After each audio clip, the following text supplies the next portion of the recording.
A tremendous second half effort offensively. We just couldn't get a stop. We couldn't rebound. We've been rebounding better, but the rebound was the difference at the end of the game. And they shot well from the three, and we're still not shooting very well there. But it was a tremendous effort, and it just got away at the end. What did you see from Barama today overall? You know, they're doubling, they're leaving him and the guards on him. They're switching, so we got a mismatch at the guard spot. We make the play, and he's there to rebound, and we're not getting it against a guard. So, you know, he's got to make plays down there in those situations, and, you know, he's not doing it. Marek and Barama, you know, have to play better. Marek had spurts today, but I think he's better than he's played the last couple games. Florida State's a really good team. They got a lot of guys. They come at you hard, and we had a very good chance to win today. Well, our defense hasn't been good down the stretch. We have closed out several games this year, close games. We've won 4 very close games that we have closed out. So you're not going to win all the close games you have. We got to get stops. We got to rebound to win games like this, and we couldn't do it. Okay? Welcome to the Cuse Militia Podcast with those two unapologetically biased, orange-blooded homers, Sean and Joe. What's up, Cuse Nation? Thanks for tuning in to the Cuse Militia Podcast with Sean and Joe. If you like it, please share it. The universal handle for the socials is @Cuse Militia. Go there, join the militia. We are the only Syracuse sports podcast centered around giving you, the fans, a voice. Welcome. Happy Sunday. It is. Yes, Sunday. I get happy? I get the day right without looking. Proud of myself. No, you should know. You're supposed to be Daytona. That's right. It's Daytona Sunday. And we both got to work tomorrow. And we both got to work tomorrow. But the race is postponed till 4, I think. I should be done. I should be home. I can make it happen. So, anyway. The Orange come up short against number 8, Florida State, 80-77, surrendering another late lead. They fall to 14-11, 7-7 in the ACC. And Syracuse will stay on the road. They are going to face the now number 5 Louisville Cardinals Wednesday at 7. We'll see where they end up, I guess, in the rankings tomorrow. Obviously, this is being recorded before that. So, one thing real quick, speaking of Louisville, after that game, we have a bit of a scheduling conflict. Don't we do, Joe, still? A little bit? Yeah. Joe's going to be heading home for the Georgia Tech game on Thursday. So, don't know if he's going to be available Thursday or Friday or any of those days. So if we can squeeze it in, we'll squeeze it in. If we can't, we can't. If I can figure something else out, I'll figure something else out. But just so you know, so you have a heads up. SoundCloud's done. I ixnayed that. So we talked about that last week. So anyways, that is it. That is it. Let's see. What do we got? Oh, yes, of course. Listen, if you want to bet online, if you know what betting online is all about, check out mybookie.ag. If you don't know what betting online is all about, go ahead, check it out, see if it's right for you. You can always get with MyBookie's patient customer service team. They can answer any of your questions and walk you through the process. But once you decide to do what you're going to do, whether you're the kind of guy or gal who likes to bet a little and win a lot, try the parlay. For instance, if you like a couple of the big favorites of the week, parlays are perfect because they let you bet on multiple games together for a much bigger payout. The XFL is in full swing. We've got, obviously, the March Madness stuff is going to be coming up shortly. You can get in on some of that. So if you're going to bet this season, do the smart thing and go over to mybookie.ag because no one gives you more ways to win. So support your team or don't support your team, whether you bet on them or against them. Don't just sit on the sidelines. Get in on the game with mybookie.ag. And if you join right now, MyBookie will double your first deposit. Use the promo code CHAIR, CHAIR, to activate that offer. That's promo code CHAIR to double your cash up to $1,000 on your first deposit. Visit mybookie.ag today. You play, you win, you get paid. Thank you, MyBookie. All right, so The Seminoles would regain the lead by 1 after an MJ Walker three-pointer was good, and he was followed by Joe Girard. He'd make the N1, obviously. The lead would swap back a couple times coming down the stretch until Raekwon Gray, he made a couple free throws with 1:15 left to put FSU up by 3. Hughes had a chance to tie it with a 3 at the end. It looked true until it wasn't. It looked good, but it was just it was close enough to make you want to vomit. That would be the last shot of the game, and the Seminoles extend their home court win streak to 20. The good, Hughes looked like he's going to be fine. He scored a game-high 25 points. I thought he moved good. He looked a little ginger in the beginning. He did some kind of weird little split thing. I guess the court was wet or something. That did not look good. He came back in. All is well, I think. I think we're good. We'll see. JG3, 5 for 12 from 3, finishing with 22 points, Joe. Pretty good from his 1 for 10 effort against NC State. The grit of this team, the way that this team fights and just never gives up, I got to put that in the good category. They came back from 11, and they put themselves in position to win this game. 44.4% from the field, and Syracuse led points in the paint, 40-24. That's pretty good. The bad, I'm going to go with the game itself.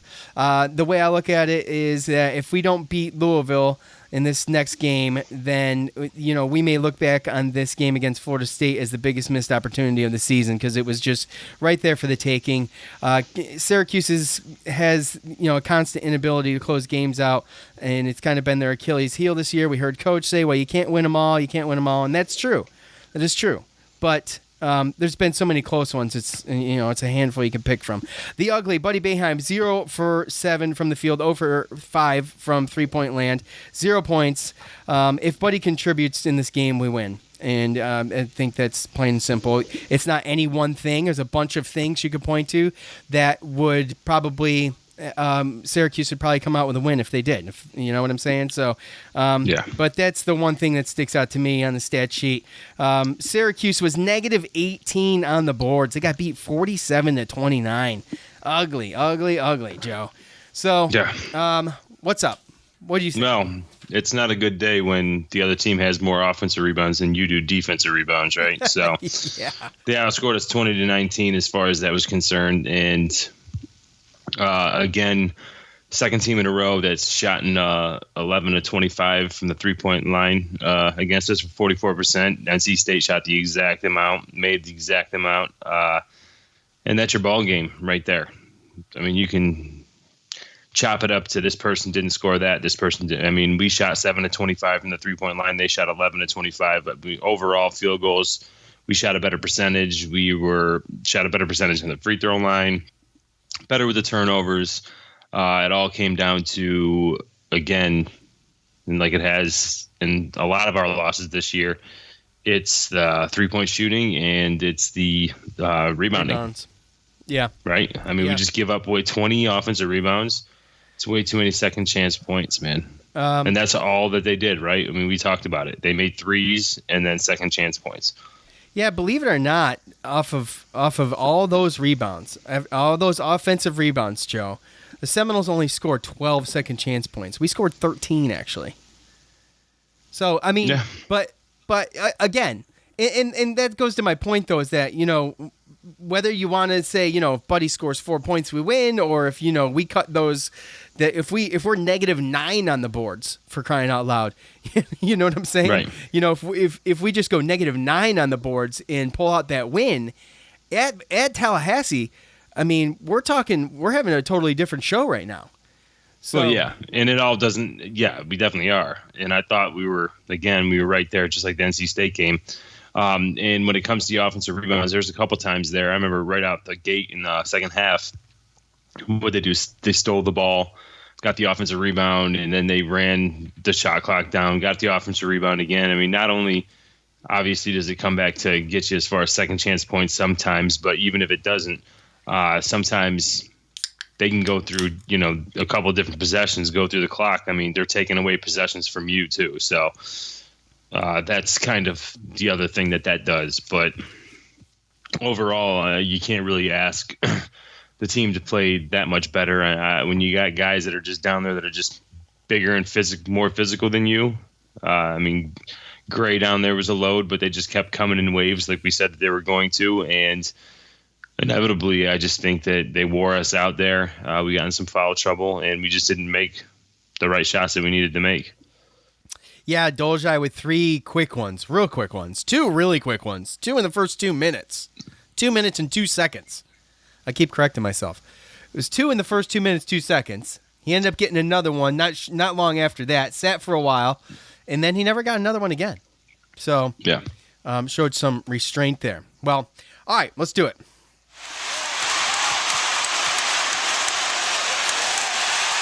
It's time to hear from you, the loudmouths from the Loud House. All right, y'all know the deal. You go to the socials at the end of every game. I prompt you to give your thoughts on the game. You do so.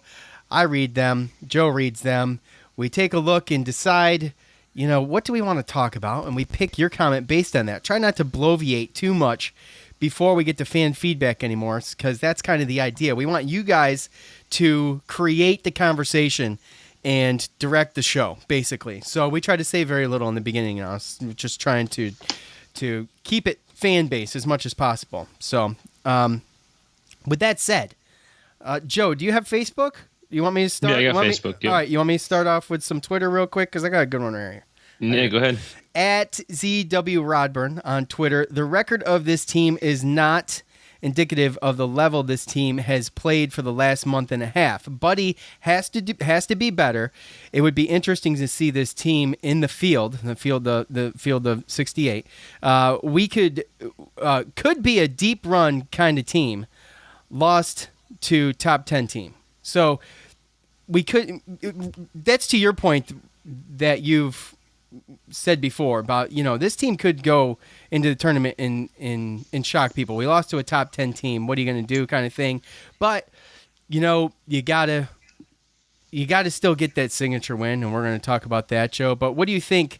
You kind of touched on the last episode, actually. Now I'm thinking about it. The record of this team is not indicative to the level that they've been playing at. Right. Yeah.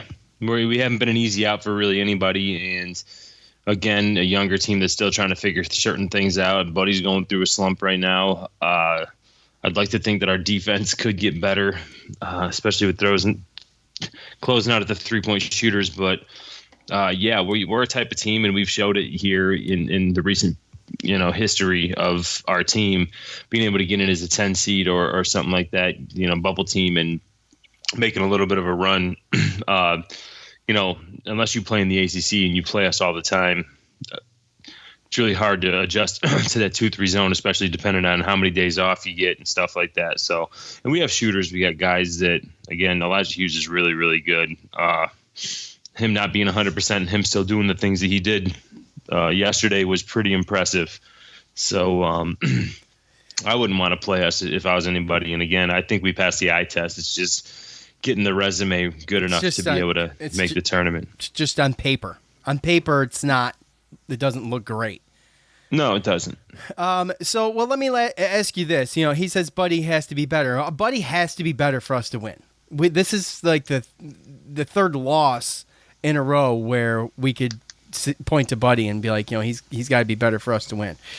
And, he did sit for 7 minutes, and Goodine came in. And, Goodine did okay, I guess. He kind of just held his own. He has nothing on the stat sheet. He was 0 for 1 from the field in 7 minutes with 3 fouls. But what do you say about, what's coach supposed to do at the top there, and you take Buddy away? What's he going to do? He just has no options. Buddy has to play. Yeah, I don't know. I guess I kind of liked what he did a little bit there, because I think that Goodine has had some confidence as of late, and I was hoping he'd be able to come in and do something. He gave him 7 minutes, and he really didn't do too much with him. So if the other guy's not going to come in and do it, then hey, maybe sitting him will knock some sense into him, get him back into the game, and see if he can't make a jumper or something like that. And he was close a couple times and some open ones that he usually drains. So a couple wide open ones, man. Kind of like, get to square up, catch your breath, get your footing, and something that should be drained pre-warm up type stuff. Yeah, you know what I'm saying. So he was just a little off, man. But you want to flop to go hit me up with the Facebook one. We'll try to go jockey back and forth here. Yeah, so going to Steve on Facebook just to hit up some of the Buddy ones. First time ever Buddy was taken out of a game twice since, ? If everyone played a good game, we could beat anyone. This should have been a win, if only. Yeah, well, I mean... And, yeah, so there's that one, and there's also another one that... Kevin from Facebook, Buddy Boeheim 0 for 7, had little positive effect on the game. His last 2 games have been awful. I mean, he hasn't been great. What is he? He's 10 points and like 4 for 22, maybe something like that. Past 2 games, I could add it up real quick. But yeah, he's not been good. Shoulda, woulda, coulda had it. When we should win, I feel like we should. If you want to come down and say, well, we should have won that game, we absolutely should have won that game. It could, and if Hughes makes that 3, it goes into overtime. Right. So, and it's a whole nother ball game then, and we don't know what's going to happen because, it didn't happen. Well, we can sit here and speculate all we want. But at the end of the day, the team was in position to win this game without Buddy really doing anything. I mean, he did have a key, what was it? He had a key steal at towards the end of that game, though, which... we didn't. I don't even think we capitalized on it. But yeah, so he's doing he's doing things like that. He's going to do what he can. He's just he's just in a slump. I mean, we just went through this with Joe Girard. Joe Girard just came out of a slump. All of a sudden, he scores 52 points in 2 games. Like, where did that come from? So yeah, and it's just but this whole year has been a case of kind of like that. Like none of them are. They're not hitting. Elijah doesn't score anything, but Buddy scores 18 points. And then the next half, it's reversed, and you're getting games where you're getting 40-plus points combined with Hughes and Boeheim, but no other help. So you're struggling. And then sometimes the games where they don't shoot good, all of a sudden you're getting points from Dolzai and Gary are down low, and it's just, now Gary, Girard and Hughes combined for 47, and all of a sudden, Dolzai is kind of quieted down a little bit on the offensive end, and now Buddy can't hit anything. So it's kind of crazy how it's still to the point where nobody has we haven't clicked like all cylinders, in one game. I don't think we have. And by the way, I checked. Buddy is 4 for 22 in the past 2 games in the NC State and Florida State game. 4 for 22. So yeah, maybe Georgia Tech, right? We've had some games where we played good and had control of the game. There wasn't too many though. Well, Georgia Tech was the first well played game of the season too. And, right. And if we can get clicking on all cylinders, then I think we could beat anybody. I think we could beat anybody when we're not. We could have beat Florida State. Florida State's they're a Final Four contender. So yeah, well, and you have to put into account that they were missing their leading scorer as well. Vassell didn't play all game too, so yeah, academic issue or something happened. So or team rule or something. Yeah, yeah. At Tony Staffieri on Twitter, death taxes the 1920 team finding ways to blow leads under 3 minutes in every half. Tony, bye. Bye, because I don't understand. They do it in the first half, they do it in the second half. And I asked Joe, I think I asked you off the air, Joe, do you think it's fatigue? What is it? Is it fatigue? Yeah, is it adjustments? What's going on? It's hard to say, isn't it? Well, yeah, it's probably one of those things where obviously everyone wants to speculate, but it's probably a combination of a bunch of things that are all just kind of coming together. But yeah, I could definitely be a part of it. I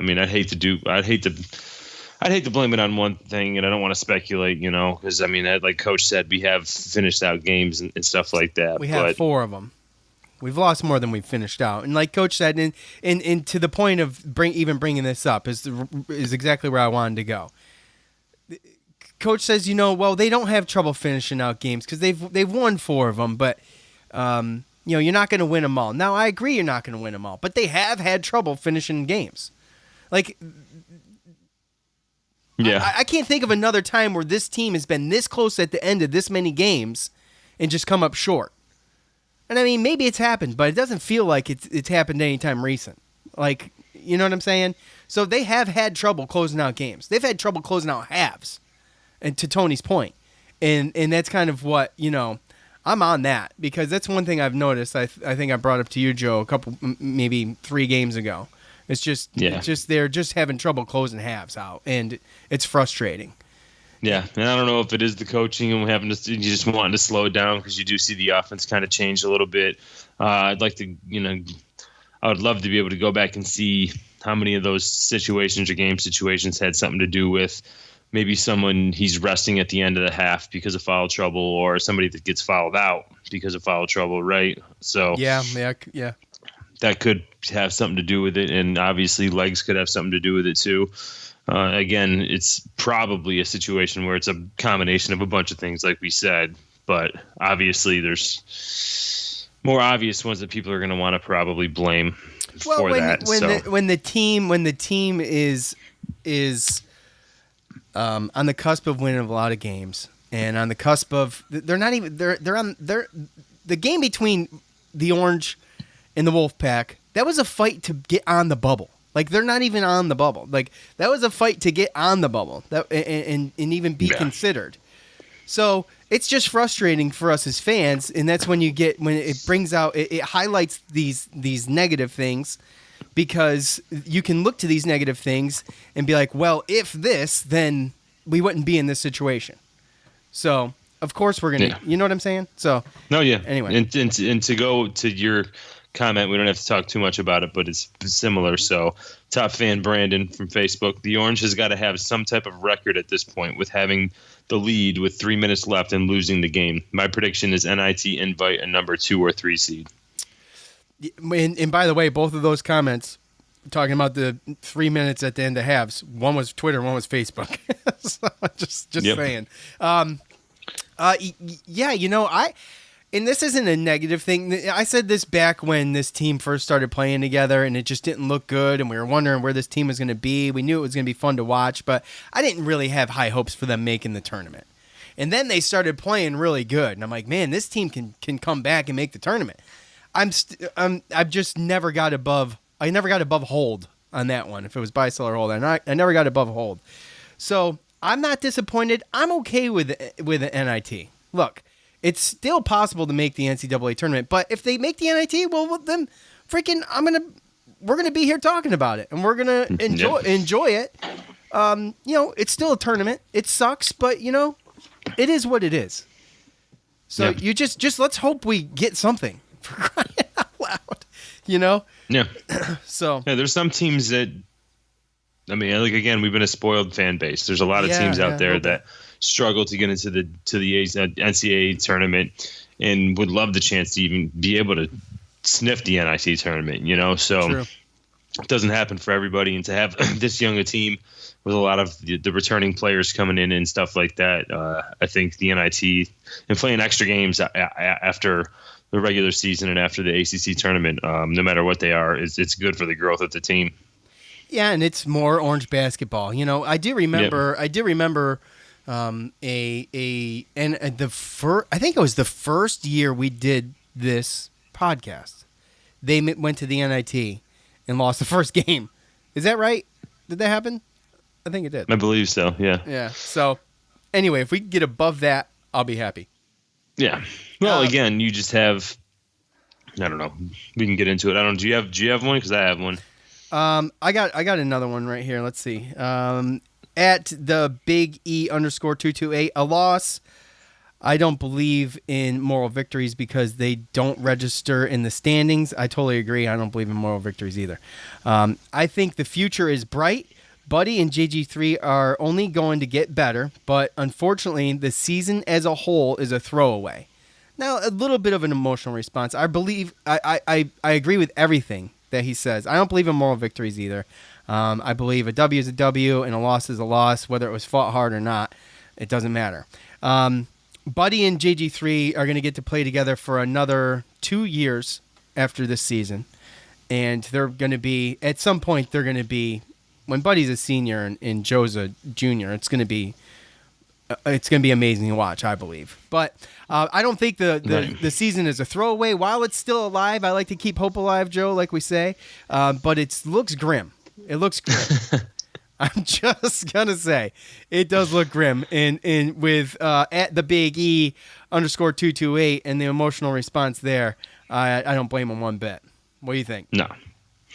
No. I mean, I understand the emotional response is 100%, but again, you can't look at it as a throwaway. Obviously, we knew coming in that it was going to be a rough season, and that we had a lot of new guys coming in with new roles and stuff like that. So, I mean, how many people thought that Elijah Hughes would even be as good as he is, right? Or Buddy, or the way that, but now, expectations grow. So now you expect it to happen every single game, and don't understand that, still sophomores and freshmen, a lot of them out there. Yeah. So I remember looking and watching, and they made they were playing right there with Florida State. And I looked out there, and there was Gerard and Godine and Guerriere all out there. Right. So it was just like, we had 3 true freshmen out there at one point. And just to see these guys and where they've come from the beginning of the year, I just don't. It's very confusing to me, because there's a lot of people that don't think that coach is really that, coach every time he loses and all that kind of stuff. There's always the questioning of the coaching and all that stuff. Right. Yeah. What do you think? So it's crazy to me how just like there's some people out there that think that he's just the reason we're losing is because of coaching. And then there's other people that actually understand the situation and think that it's one of his better coaching jobs. So, well, that's a great point, Joe, because what we started to see, what we saw at the beginning of the year and what we're seeing now is a totally different product. It looks like a totally different team. It looks like the team at the beginning of the year could have been this team next year now. They came so far so fast, in my opinion. At one point, right when ACC play came full swing, we were like, they ripped off 5 wins in a row. They did a fantastic job. They were going into UVA and beating UVA. They went into Notre Dame and beat Notre Dame. They went to Virginia Tech and beat Virginia Tech. The way that coach has managed the team and done what he's done, and is still figuring things out. Just, a couple weeks ago when he had to put Buddy forward. And he's like, it worked out pretty good. I might use this again. He's still figuring things out. So I think he's doing a great job. He pulled the team out of the depths of hell. Let's be honest. Right? Mm-hmm. So, yeah. Which goes to the next message or comment, I should say. Dominic on Facebook. Gerard is playing great. Great to see Hughes back. Dolezaj played awesome and aggressively, finishing with some dunks. This is a young team. This has been a rebuild project because of the sanctions. Coach Boeheim's best job in a long time. Let's win the NIT. Yeah, Dominic already on the NIT bandwagon, and that's fine. I'm not going to give up on it yet, even though I think it's probably where we're headed. But yeah, if they gotta be there, I'm still going to be wearing my orange. I'm not going to be ashamed of that. It is what it is. So, yeah. And how about some of those how about some of the alley-oops that were thrown up yesterday? How about Guerriere throwing down the hammer a couple times and Dolezaj throwing down the hammer one time? It was awesome. It was awesome. If that was in the dome, it would have blown the roof off of it. New construction and all. So. Oh, yeah. Yeah. Awesome. I'm wondering when I saw Dolezaj, he dribbled, took it to the hole, and dunked. Right? Where's that been? Yeah, because that's been. Some of that's been there. Yeah, absolutely. So you just, I don't know. You wish the aggressiveness was there all the time, because there's certain times when Sidibe and Guerriere and them, they just go up and they kind of go in a little bit softer than they probably should, when they can probably end up with dunks, and there they are struggling to try to get layups because of just how they're going up. So to be able to see some of that you can definitely tell that the confidence, obviously, we know that it's been there. So Yeah. And what would an episode of the Cuse Militia podcast be without a little bit of talk about play block our charge with Dolajai? Dolajai's third foul.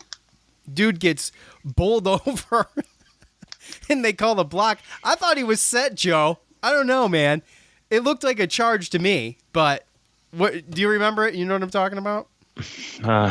Oh gosh. I wish that he would just not try that. Like sometimes, well, yeah. You think he tries too hard to get charges? Yes, sometimes instead of just like playing defense. I'm not sure he was trying for that one though. I'll be honest. I get what I'm with you 100% though. He does try for that call a lot, and he gets it maybe 25% of the time. Yeah. So yeah. And 100% of the time he lands on his back. So yeah, right. He gives up his body, man. He sacrifices his body quite a bit for this team and for us fans. That's what I'm saying. He doesn't need to all the time. I know he doesn't. He doesn't. But he loves it, man. It's his game. Whatever. You don't look like he loves it. At Cuse Waterboy on Twitter, Hughes was a total stud battling through the pain, and JG3 has become a go-to guy for this team. We have the talent and grit to play with anyone, just need to learn how to close out games. I don't know what hex is on Buddy, but he's ice cold and really needs to shake this slump. So, yes, Tony has a way of putting stuff. So, yeah, he summed up the whole game right there. Yep. And absolutely, Buddy will come out of the slump. We talked about that. We were wondering when Joe. Didn't look like Joe Girard was going to come out of his slump, did it? And we talked about that a couple minutes ago. 52 points in 2 games, and Buddy will come out. But when will they hit on all cylinders? I don't know, Joe. But if they do, coming down the stretch, it would be the time. Who knows? Every phase of the season, this team seems to step it up, and maybe heading into ACC tournament play. We see another level. Who knows? It's possible. Yeah, anything is possible. And like I said, we've seen little glimpses of pretty much everybody on the team and what they can do. It's just how we going to mesh it all together and get it to work at the same time. And I think that we've talked about, we can beat anybody when that happens. Yeah.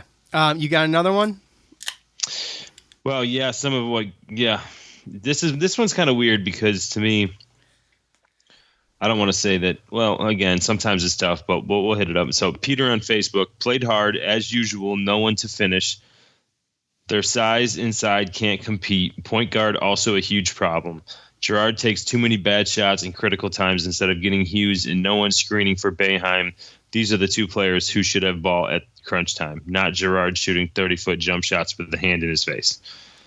Well, sounds like we got ourselves a little Girard hater. Well, Peter, not for anything. If you're not on Facebook reading comments consistently, Peter is tough. He's very critical. I wouldn't say he's always negative, but he's pretty critical. Girard was 5 for 12 from 3. I'm okay with that. I'm perfectly fine with that. That's like 40%. The way they've been shooting, 1 of 10, and the way that Buddy was shooting. Yeah. So, I'm okay with that. Girard's going to make some of those shots with hands in his face. He's done it all year. I almost don't have, you can say that Joe takes some bad shots once in a while. I'm not going to deny that. He definitely does. Right. But I don't think I'm ever going to be mad at him for taking that shot because he makes some of those bad shots. So, I don't know. What the hell? And Elijah takes bad shots sometimes, and Buddy takes bad shots sometimes. Yeah, absolutely. Yeah.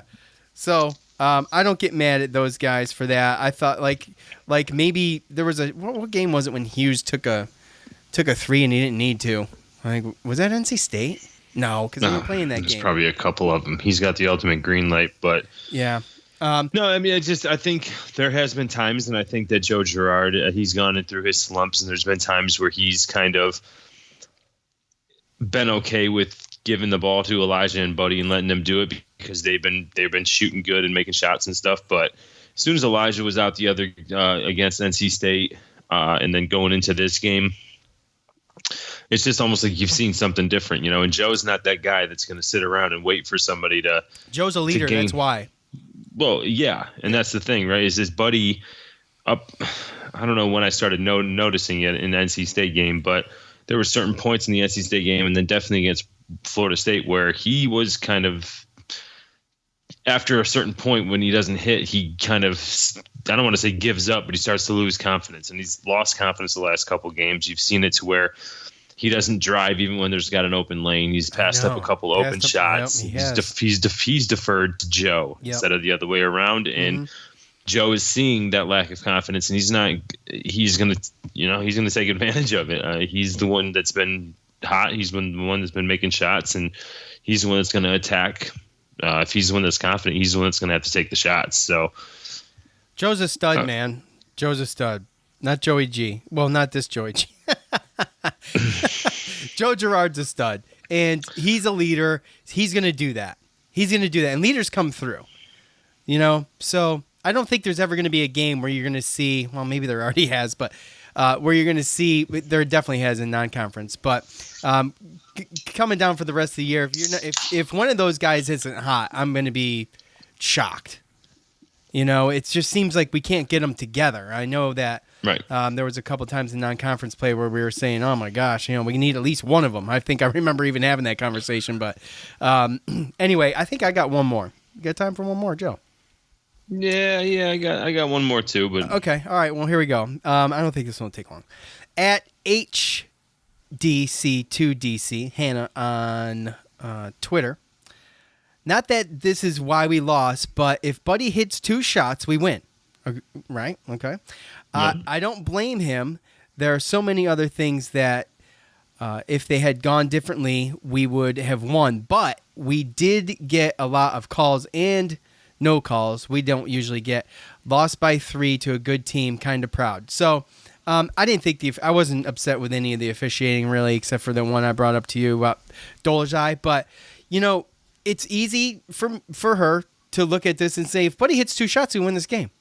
And that's how I look at it. I mean, obviously, negative 18 on the boards, that's where you lost the game, quite possibly. There were so many little one-offs you could point to that, you could point to for losing the game. But kind of proud of this team for losing by 3 to a top 10 team.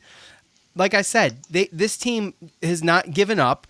At Cuse Waterboy mentioned the grit and determination of this team. They clawed their way back from 11 down to playing in a hostile environment against a solid team, and they were down a player, but I mean, still a far superior as far as athleticism and talent goes. Still a far superior team, and we hung with them. So yeah, and it's funny that you picked that comment out of Twitter, because my last one kind of similar. Ty from Facebook, are we going to ignore the fact that the officiating was terrible? You guys are so quick to blame a player when they have one bad game. FSU was clearly already a better team to begin with, so can't be mad in the effort. Yeah, it can't be mad. So no, it's funny that you say that, because it wouldn't be a show without us reading a comment about officiating or talking about that either, right? I know, but what do you think about the officiating? I thought Corey Alexander's broadcasting was far worse than the officiating. Oh God, yeah. Was he 100%. Awful or what? He's so annoying, dude. Bad. I don't understand why. So I tried. I don't know. Maybe it's because we're not like an original ACC team, so there's like the old players that like kind of hate on us or something, But he played for UVA, right? Well, yeah, they're ACC. Well, I know, but I'm just saying it's like, okay, but why? So just everybody. He seems biased. I'll say that. So maybe you're right. He's probably natural ACC bias, right? Yeah. See, that sucks. I feel like we get a lot of that, honestly. And who I like the most doing our games, who I like listening to the most, is Jay Billis. And he played for Duke. Like, I love Jay Billis. And my brother's a Duke fan. He can't stand him. He's unbiased. That's probably why. Right? I think he's fair. He's down the middle. So, anyway. They're clearly a more talented team. We talked about how tough it was going to be to win that, right? So, it's with me, the officiating is sometimes I feel like we get kind of like BS makeup calls that really don't matter. I mean, they might add up and then we get to 1-1s or something like that, right? But Which, speaking of 1-1s, Elijah Hughes missing that front end of that 1-1 kind of killed us too. But yeah, it's like they won't make the calls because I feel like there was a couple times when Dolzai or Guerrier went up and they didn't call anything. Where he went up and we tried to shoot around the basket and nothing was called. Yep. But then they would call a little ticky-tack hand check or something, and it would eventually make the fouls look pretty even. But that's the one thing sometimes when I look back is that we don't get the calls when we're like going up there and trying to maybe get someone in foul trouble or make an and one or get to the free throw line, but then they call a little hand check foul for like our fifth foul that just has nothing. Yeah, totally. One more real quick because at Orange Cop 44, my opinion seals the deal in the NCAA tournament, but no one can say this team quit. Absolutely right. I just thought it's a fair point. We talked about it a little bit. Tim on Twitter makes it as well. I don't know if it seals the deal in the NCAA tournament. I still think we have this one last shot. So thank you for everybody who participated in fan feedback. Obviously, that's what makes the show. So we appreciate it. And that one last shot that I am talking about. Syracuse heads to Louisville to take on the, for now, number 5 Louisville Cardinals on Wednesday night at 7 o'clock. The game will be on ESPN. The all-time series sits at 18-10 in favor of Louisville. Syracuse is currently on a 2-game win streak since Bottino left. As a former Big East foes, Syracuse and Louisville, they played 13 times. The series sits at 9-4 in favor of the Cardinals. They did meet in the Big East tournament twice, both times in the finals, and Louisville came away victorious from both of those games. So it's been a rough go against Louisville, to say the least. But, the rankings are probably going to change, as we talked about. So because Louisville's coming off a loss against unranked Clemson, 77-62. So, we face Florida State. They came off a loss against Duke. Now we're going to have to face Louisville coming off a loss against Clemson. Louisville has the second-ranked offense in the ACC with 74.8 points a game. The fourth-ranked defense in the ACC only allowing 64.6 points a game, and the second-highest win margin with 10.9. Louisville is led by 6'7", 225-pound junior forward Jordan Nwora. He's averaging 18.2 points a game, and that's good enough for second in the ACC behind none other than Elijah Hughes. He has 18.9 points a game. He's also second on the team, averaging in rebounds per game with 7.3. behind Dwayne Sutton, who has 8.4. So, Joe, Nwora he's just about doubling up the next highest scorer in Louisville in Stephen Enoch, who's averaging 9.9 points a game. And Clemson won by shutting down Jordan Nwora. So, he in his 30 minutes that he played. So, that's all we have to do, right? Should be easy. Yeah, should be really easy. You make it sound so easy. Just a fantastic player, but it is a very balanced team minus him, right? I mean, the dude's the star of the team. He plays at a very high level. The defense is great for Louisville. That's another thing we could struggle with, but it's just tough. It's always in Sutton, by the way. I think he went for 18 against Clemson because they were so focused on Jordan Nwora. So, somebody had to do something. Right. You can get burned, is my point. Right. Yeah. Well, they're definitely not going to be ranked 5th come tomorrow. Monday. Right. So that's going to definitely fall. They haven't really fallen that far as Ken Pom in the net rankings. They're still, I believe, 5th or 6th in the net rankings right now. I think like 12 in Ken Pom, something like that. So they're definitely this is the issue right now. All right. So as if we need them to have any type of like more ammo or more, the reason to come out and beat us. Cause we did talk about how we beat them last year and Nwora had a bad game. Well, Nwora had a really bad, there's a reason why he's not first in scoring in the ACC, and that's because Elijah just passed him on Saturday because of the game that he had. 22 points to 5 points. Right. So again, and also Louisville, they're on a 2-game losing streak. losing at Georgia Tech, losing at Clemson.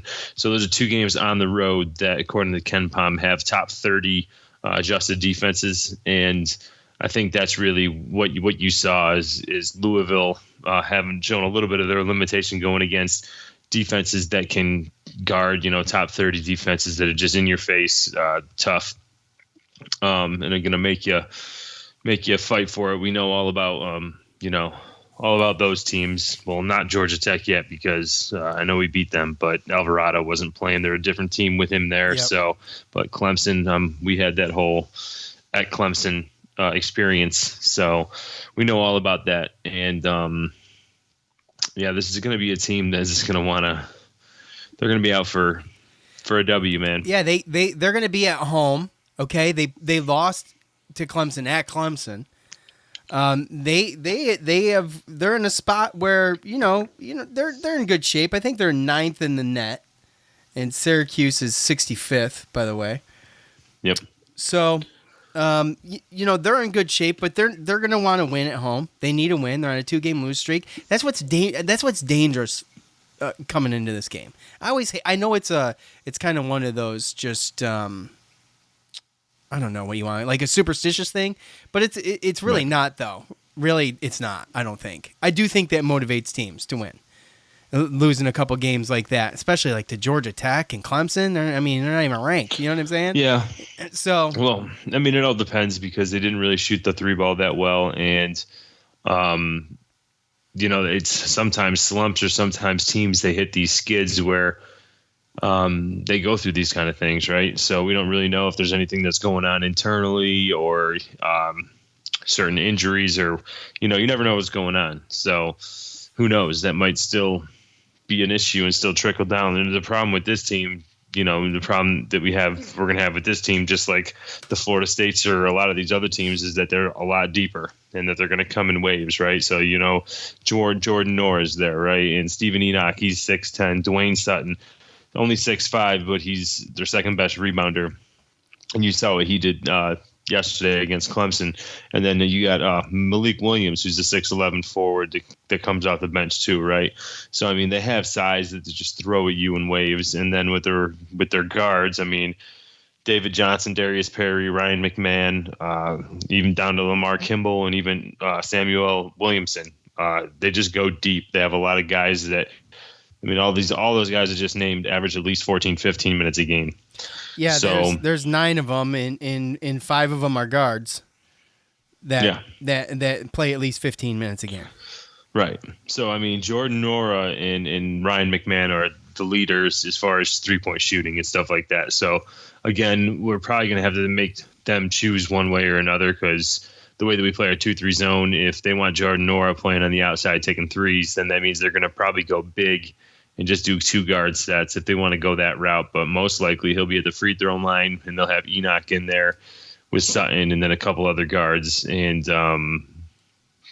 really, we just got to, again, it's going to be the same thing. It's what we're starting to see. So as the season goes along, you could start to notice the trends, because so do other teams and the coaches, and that's what they start to do, right? So that's why Buddy Boeheim, I think, is starting to fall off a little bit, because when you were playing against some of these, very tough defensive teams that got these athletes, they've learned how to play against him. They've learned how to defend him.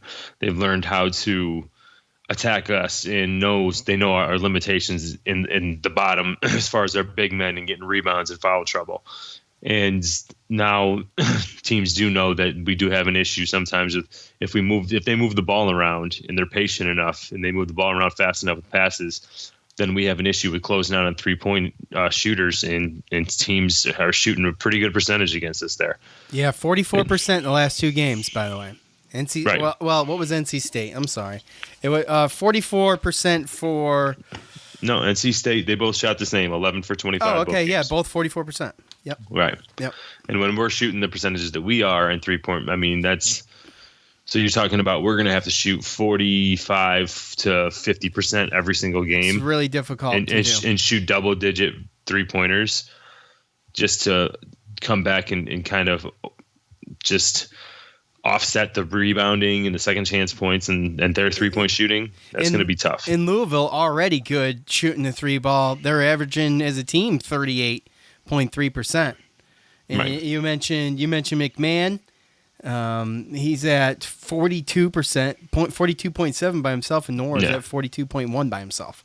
Yeah. So that's high. That's playing at a high level, right there. Yeah. So, and their defense too, Joe. I mean, their defense is no joke either. So, Yeah, no, I mean, Ken Palm still got them ranked 42nd as far as adjusted defense. You know, we're up in the 120s.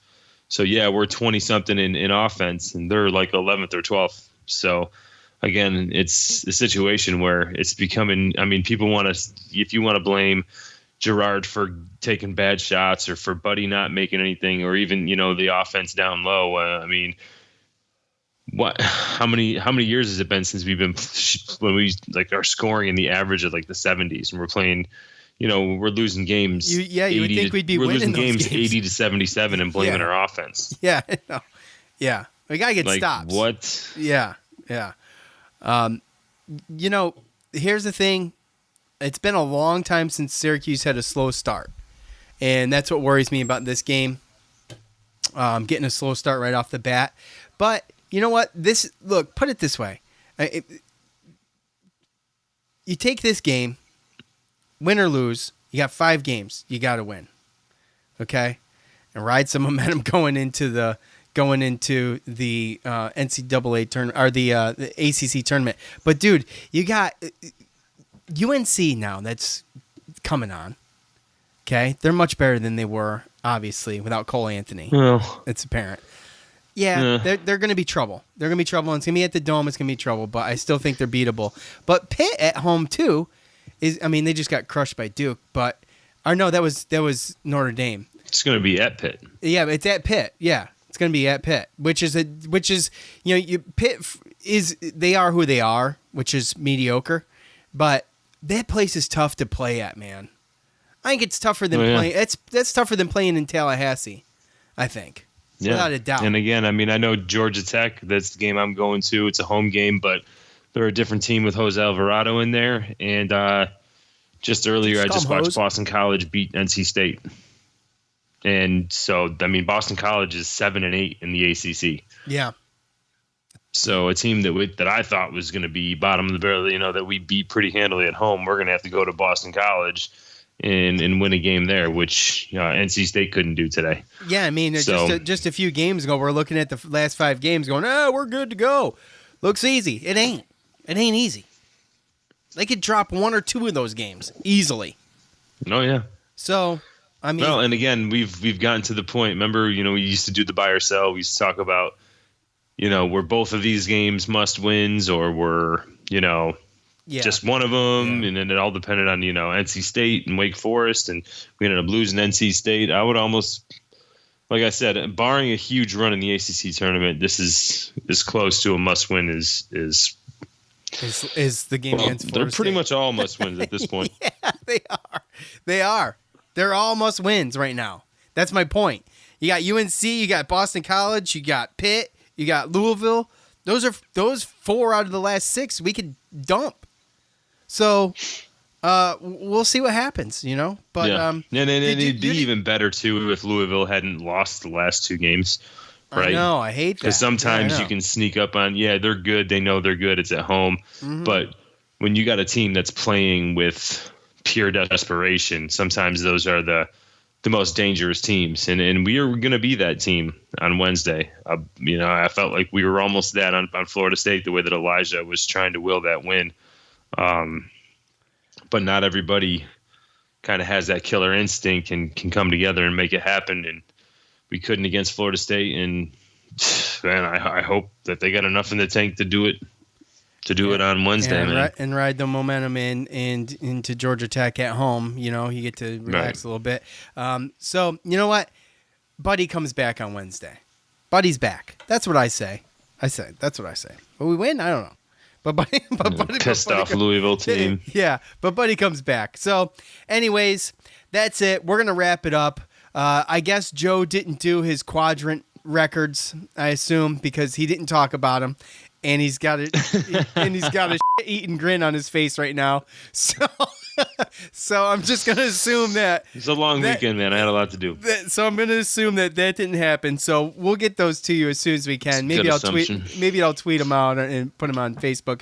But listen to James. James throws them out once in a while too. So James Zuba at James Zuba on Twitter.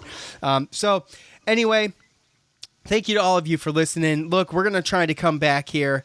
There might be some issues as Joe's gonna be a little busy back in the Cuse for the Georgia Tech game. So, hey, if you're in the Dome, look for Joe. Look for Joe.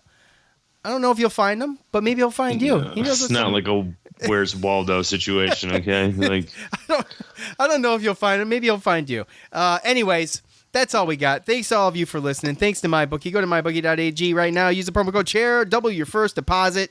And that's it, I think. Thanks to James on guitar. For Joe, I'm Sean. We're out. Thanks for listening to the Cuse Militia Podcast, the fan's voice with Sean and Joe.